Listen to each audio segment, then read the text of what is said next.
জাকসু নির্বাচনের ভোট গণনার খবর জানাতে জাহাঙ্গীরনগর বিশ্ববিদ্যালয় ক্যাম্পাস থেকে সরাসরি যুক্ত হচ্ছেন স্টাফ করেসপন্ডেন্ট মেজবাহ হাসান। তিনি আছেন বিশ্ববিদ্যালয়ের রেজিস্ট্রার ভবনের সেনেট হলে।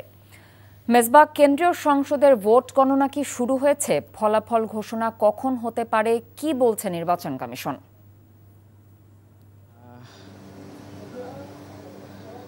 কথা সহকর্মী আফেল শাহরিয়ার শেষ পর্যন্ত যে তথ্য দিয়েছেন তার সূত্র ধরেই বলতে চাই যে আসলে এখন পর্যন্ত সিনেট ভবনের যে ভোট গণনার কার্যক্রম, যে হল সংসদের যে কার্যক্রম, সেটি কিন্তু এখনও চলমান রয়েছে।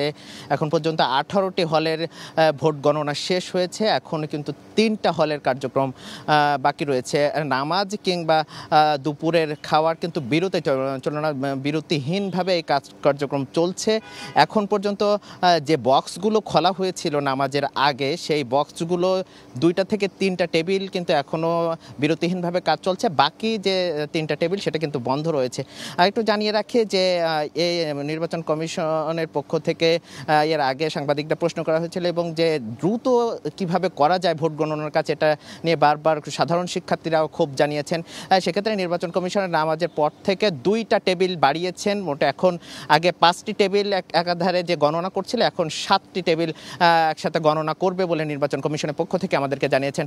একটু জানিয়ে রাখি যে একই সাথে কিন্তু 5টি হলের কিন্তু আনুষ্ঠানিকভাবে ঘোষণা করেছে নির্বাচন কমিশনের পক্ষ থেকে। যদি বলিস, তার মধ্যে মীর মোশাররফ হোসেন হলের সহসভাপতি ভিপি পদে নির্বাচিত হয়েছেন স্বতন্ত্র প্রার্থী জুবায়ের শাবাব, এবং নির্বাচন কমিশন আরেকটি জানিয়েছেন যে 191টি ভোট পেয়ে তিনি নির্বাচিত হয়েছেন। একই সাথে নির্বাচনে জিএস হিসাবে নিয়োজিত হয়েছেন শাহরিয়ার নাজিম রিয়াদ।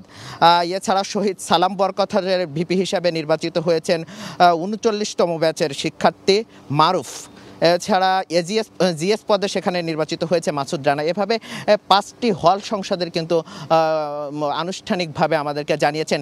এখন পর্যন্ত 3টি হল সংসদের নির্বাচন ভোট গণনার কাজ বাকি আছে। তারপরে বাকি যে কেন্দ্রীয় সংসদের যে ভোট সেটি কিন্তু গণনা প্রক্রিয়া চলবে। সেক্ষেত্রে সন্ধ্যা কিংবা রাতও হয়ে যেতে পারে নির্বাচন কমিশনের পক্ষ থেকে আমাদেরকে জানানো হয়েছে। এই ছিল সবশেষ কথা। জাকসু নির্বাচনের খবর জানছিলাম। জাকসু নির্বাচনের আরও খবর জানাতে যাচ্ছে সহকর্মী জাহিদুর রহমানের কাছে। জাহিদ, হলের ভোট গণনা করতেও এত সময় লাগার কারণ হিসেবে কি বলছেন দায়িত্বরতরা?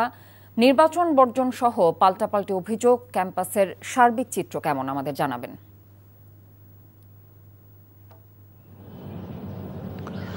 সার্বিক চিত্রের কথা যদি প্রথমে আসি, প্রথমে বলতে হবে যে উৎসব মুখরভাবে যে ভোট হয়েছিল গতকাল বিকেল থেকে সেটা ম্লান হতে থাকে, যখন ছাত্রদল সহ তাদের সঙ্গে বিএনপিপন্থী 3 শিক্ষক এবং আরও অপর 5টি প্যানেল যখন নির্বাচন বয়কট কিংবা বর্জনের ঘোষণা দেয়, তখন থেকেই আস্তে আস্তে আলো নিভতে শুরু করে যে উজ্জ্বলতা ছিল নির্বাচনের সেটার। তার মধ্যে আজ সকালে যখন একজন শিক্ষক নির্বাচনের দায়িত্ব পালন করতে এসে অসুস্থ হয়ে পড়লেন, তখন সেই উৎসব পরিণত হয়ে গেল একটা শোকের পরিবেশে, এবং সেই শোক এখন গ্রাস করে রেখেছে গোটা ক্যাম্পাস। এই মুহূর্তে আমার সহকর্মী যেটা বলছিল যে 3টি হলের ভোট গণনা এখনো শুরুই হয়নি। এই যে ম্যারাথন গণনা, এটা কেন এত বিলম্ব হচ্ছে সেটার কারণ কিছুক্ষণ আগে আমি কথা বলেছি ভোট গণনার সাথে সংশ্লিষ্ট প্রার্থী, তার এজেন্ট এবং শিক্ষকদের সঙ্গে। তারা যেটা বলছিলেন যে প্রথমে কথা ছিল যে ওএমআর পদ্ধতিতে হবে, অর্থাৎ যান্ত্রিক গণনা হবে, সেটা হলো না। তারপর এখন হাতে গণনা, মানে হাতে করে ম্যানুয়ালি গণনা হচ্ছে, এবং যেখানে একটা আপত্তি হচ্ছে সেখানেই থমকে যাচ্ছে। তো এইভাবে কচ্ছপ গতিতে ভোট গণনার কারণে আমরা যেটা লক্ষ্য করেছি যে অনেক শিক্ষার্থীর অনেক প্রার্থীর এজেন্ট কিন্তু তারা হলে ফিরে চলে গেছেন। তারা আর পারছেন না, নিজেদের সাথে কুলিয়ে উঠতে পারছেন না নিজেদের শারীরিক অক্ষমতার সাথে।